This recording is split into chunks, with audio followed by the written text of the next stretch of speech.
ogenza okukyona ku lwaliro nga omukulembeze eggwanga lino abadde tannaba kutuwa update yonna.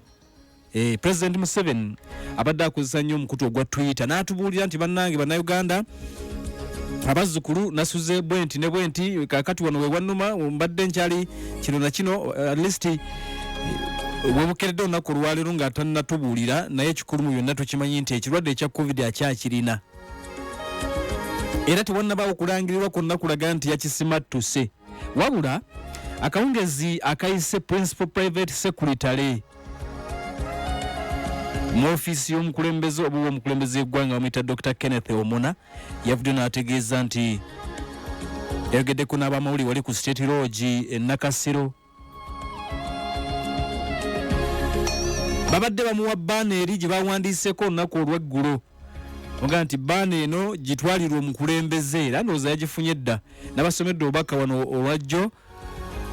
obubaka bwe bageze maaso n'okuba ndi bataddeko nga bamwagaliza quick recovery suuka mangu naye kyasinze okuneewuunyisa mu byonna be baana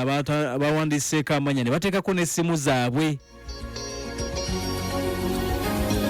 obanga baagala ki simanyi naye nga baana eyo omukulu bagimuwadde ndowooza agitwalira omukulu asomesomeko engeri gy'alina akadde akawerako kubanga ali mu kusoma mpapula eziwerako eza gavumenti n'okufisawo akadde n'alaba ku TV eya UBC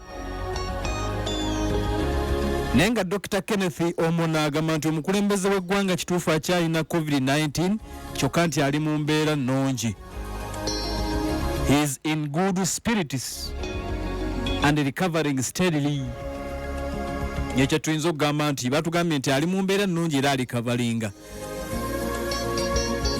Bwe banaba bazzemu okumukebera COVID-19 bajja kuba batubuulira omukulu ali atya naye nga mu kaseera kano baba tugamba nti